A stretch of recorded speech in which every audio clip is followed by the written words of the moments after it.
Hi అండి. Welcome back my channel. ఈరోజు మనకి ఒక మంచి రెసిపీ చేసి చూపించబోతున్నానండి.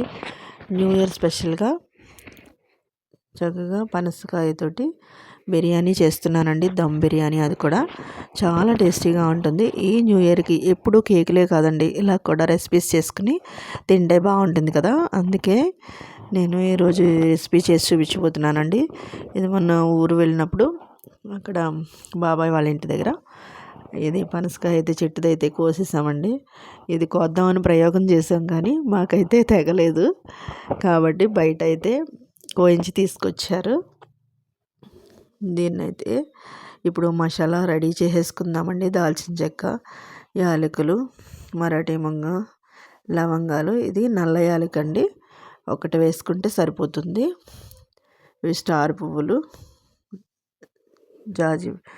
జాజికాయ, జీలకర్ర, ఇది షాజీరా బిర్యానీలో వేసుకుందాంలేండి, ఇందులో కాదు. ధనియాలు, బిర్యానీ ఆకు, ఇవి మట్టుకు వేయించేసుకొని దోరగా మసాలా పొడి రెడీ చేసేసి పెట్టేసుకోండి. ఇవి ముక్కలు పీసెస్లో కొట్టించి తీసుకొచ్చాం కదా, ఇవైతే ఒక 80% వరకు ఉడికించి పక్కన పెట్టేసుకున్నాను నేను. ఇప్పుడైతే మనం ప్రాసెస్లోకి అయితే వెళ్ళిపోతామండి. ఈ ఉడికించి పక్కన పెట్టేసుకుని వాటర్ అంతా లేకుండా ముక్కలు తీసేసుకుని వీటిలో కొంచెం పెరుగు, కొంచెం కారం, ఉడికించేటప్పుడు కొంచెం సాల్ట్ వేసాను కాబట్టి ఇప్పుడు నేను సాల్ట్ వేయట్లేదు, తర్వాత చూసి వేసుకోవచ్చండి. నేను ఇలా వేసి మ్యాగ్నెట్ చేసి పెట్టేసుకున్నాను. ఇవి మ్యాగ్నెట్ చేయకపోయినా కూడా బాగానే ఉంటుందండి. మామూలుగా మనం ఉల్లిపాయ ముక్కలు వేగేటప్పుడు అందులో పీసెస్ వేసేసుకుని అప్పుడు ఉప్పు, కారం, పెరుగు వేసేసుకున్నా కూడా బాగానే ఉంటుంది. ఇవి బిర్యానీ రైస్ ఉడికించుకోవడానికి వాటర్ అయితే పక్కన పెట్టేసుకున్నానండి.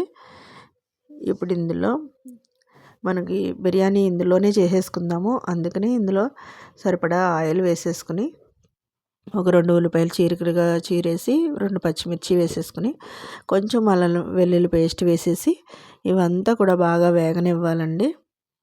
రైస్ అయితే పక్కన వేసేసాను, ఉడుకుతున్నాయి. మనం ఈ పనస ముక్కల్ని కూడా ఇందులో వేసేసుకుందాము.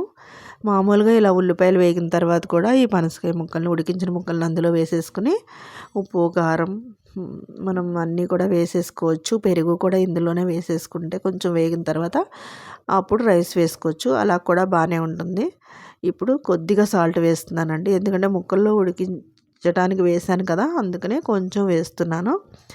ఇది బాగా ఉడికిన తర్వాత మనం 80% ఉడికించుకున్నాం కదా, ఒక 5% ఇక్కడ వేసుకున్నాం అనుకోండి, మిగతా పర్సెంట్ అంతా కూడా మనం రైస్లో కుక్ అయిపోతుంది అనమాట. ఫస్ట్ అయితే ఒక లేయర్ వేసేసుకుందాము.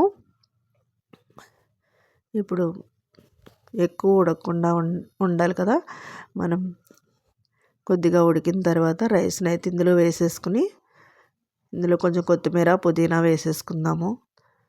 ఇందులోనే దమ్ ఇలా చేసేసుకుందామండి. నేను వేరే గిన్నె పెట్టట్లేదు. కింద ప్యానం పెట్టుకుంటే మనకి కొంచెం మాడకుండా ఉంటుందన్నమాట. ఉన్న రైస్ కూడా ఇందులో వేసేసుకున్నాను. రెండో లేయర్ కింద పుదీనా, కొత్తిమీర వేసేసుకుని ఇందులోనే ఇంకా జీడిపప్పు వేయించి పెట్టుకున్నాను నేను, అవి కూడా వేసుకుందాం. ఇందులో కొంచెం నెయ్యి వేసుకుంటున్నానండి. మనం డైరెక్ట్గా ముందు ఉల్లిపాయలు వేసేటప్పుడు కూడా నెయ్యి వేసుకోవచ్చు, మీ ఇష్టం. కొంచెం ఆయిల్, కొంచెం నెయ్యి వేసుకున్నా కూడా బాగుంటుంది. ఇప్పుడు వేపి పెట్టుకున్న జీడిపప్పు కూడా ఇందులో వేసేసుకుందాము. చక్కగా ఇలా మ్యాగ్నెట్ దమ్ చేసుకుంటే ఒక 15 మినిట్స్ సరిపోతుందండి.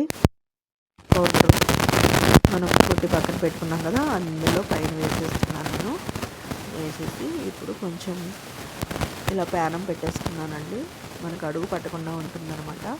ఆన్లైన్ ఫినిషింగ్ మర్చిపోయాను.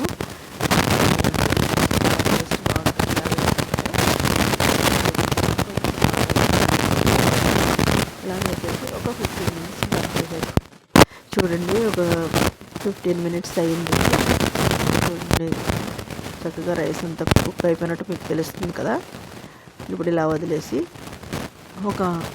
మనం స్టవ్ బంద్ చేసిన తర్వాత ఒక 10 నిమిషాలు అలా వదిలేస్తే బాగుంటుంది దమ్ బిర్యానీ అనేది. చూడండి ఎంతో టేస్టీగా అంటే ఈ పనసకాయ బిర్యానీ. మీరు కూడా ట్రై చేసుకోండి, చాలా బాగుంటుందండి బిర్యానీ. మామూలుగా ఏం పని చేస్తుందండి ఇలా చేసుకుని తిన్నారంటే హెల్త్కి కూడా చాలా మంచిదండి.